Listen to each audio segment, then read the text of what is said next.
حضرت عمر فاروق کے پاس ایک شخص آتا ہے اور کہتا ہے امیرُ المومنین ایک مسئلہ پوچھنا ہے. کہا کیا؟ اکیلے میں پوچھنا ہے. تنہا ہو گئے. بولو. کہا امیرُ المومنین میری بیٹی جب چھوٹی تھی نابالغ تھی تو میرے ساتھ وہ بھی اسلام لے آئی تھی. آج میری بیٹی 18-20 سال کی ہو چکی ہے. میری بیٹی اب بالغ ہو چکی ہے. اسلام لائی تھی تو وہ نابالغ تھی, چھوٹی تھی, ہمارے ساتھ اسلام لائی, لیکن اب وہ بالغ ہو چکی ہے. کہا بہت اچھی بات ہے. پوچھنا کیا ہے؟ کہا پوچھنا یہ امیرُ المومنین بالغ ہو جانے کے بعد میری بیٹی سے زنا کا صدور ہو گیا ہے, زنا کر بیٹھی. ایک بار میں گھر میں گھسا تو دیکھا اس کے ہاتھ میں چھری ہے. وہ اپنی ران پہ مار رہی تھی, اپنے ہاتھ پہ مار چکی تھی, اپنے سینے پہ وہ چھری مار چکی تھی. اب وہ اپنے پیٹ پہ چھری مارنے ہی والی تھی کہ میں نے اس کا ہاتھ پکڑ لیا. خودکشی کرنے پر آمادہ تھی. میں نے کہا بیٹی کیا کر رہی ہو؟ وہ رک نہیں پائی اور اس نے مجھے اپنی سچائی بتا دی کہ آج مجھ سے ایسا ایسا ہو گیا. امیر المومنین اس دن سے اب تک میری بیٹی سوائے مصلی کے اور نماز کے کچھ نہیں جانتی. مصلی بچھایا, نماز پڑھی, توبہ اور استغفار, توبہ اور استغفار, توبہ اور استغفار. تھوڑا بہت 2-4 لقمہ کھایا, پھر مصلی پہ, پھر توبہ اور استغفار.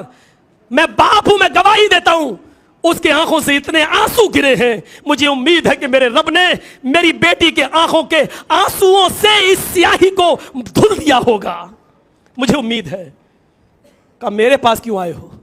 کہا میں صرف اتنا جاننے کے لیے آیا ہوں کہ اب میری بیٹی کا رشتہ آ رہا ہے, شادی کا پیغام آ رہا ہے. لڑکا بہت نیک ہے اور دیندار ہے. میں اس دیندار لڑکے کو کھونا نہیں چاہتا ہوں. میں چاہتا ہوں کہ میں اپنی بیٹی کا نکاح اس کے ساتھ کر دوں. امیر المومنین نے کہا تو اس میں میری مرضی کی, مجھ سے اجازت کیوں لے رہے ہو؟ کہیں اجازت نہیں لے رہا ہوں, صرف مسئلہ معلوم کرنے آیا ہوں. مسئلہ یہ معلوم کرنا ہے کہ اس لڑکے کو میں اپنی بیٹی کی سچائی بتاؤں یا نہ بتاؤں.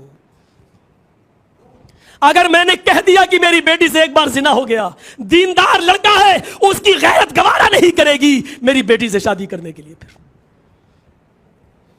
اور اگر نہیں بتایا اور چپکے سے میں نے اپنی بیٹی کا نکاح اگر کر دیا تو ڈر ہے کہ قیامت کے دن اللہ مجھ سے سوال نہ کر لے کہ تو نے اپنی بیٹی کا عیب کیوں چھپایا اور اس لڑکے کو, نوجوان کو دھوکہ کیوں دیا. اس پر میرا مواخذہ نہ ہو جائے, اس پر میری پکڑ نہ ہو جائے. میں کیا کروں امیر المومنین؟ مجھے بتائیے, میں بڑے دبدھا میں پھنسا ہوں, مجھے کوئی مشورہ دیجیے.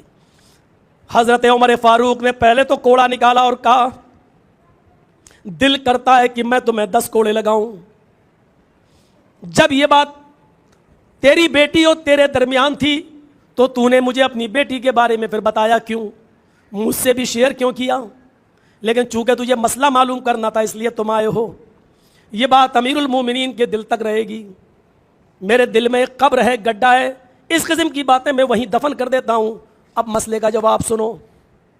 چپکے سے, خاموشی کے ساتھ اس دیندار اور نیک لڑکے کو بتائے بغیر تم اپنی بیٹی کا نکاح اس کے ساتھ کر دو. خبردار اگر تم نے اپنی بیٹی کے بارے میں کچھ بھی اس لڑکے کو بتایا, کیا تم نے قرآن نہیں پڑھا؟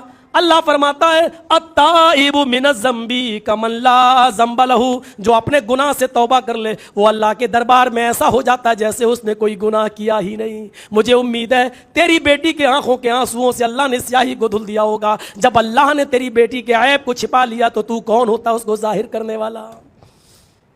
عزتوں کو اچھالنے والوں, ایک دوسرے کی عزتوں سے کھلواڑ کرنے والوں, اللہ کی قسم قیامت کے دن اللہ کی عدالت میں ہمیں بھی رسوا کیا جائے گا, ہمیں بھی ذلیل کیا جائے گا. کیونکہ اللہ کے نبی نے فرمایا کہ اگر دنیا میں کسی مسلمان کے عیب پر تم نے پردہ ڈالا ہوگا, من ستر مسلمن سترہ اللہ یوم القیامہ, تو اللہ قیامت کے دن اس کے عیب پر پردہ ڈالے گا. جب ہم دنیا میں کسی کے عیب پہ پردہ نہیں ڈالیں گے تو اللہ بھی قیامت کے دن ہمارے عیبوں پر پردہ نہیں ڈالے گا. محمد نبینا بالنور آتینا من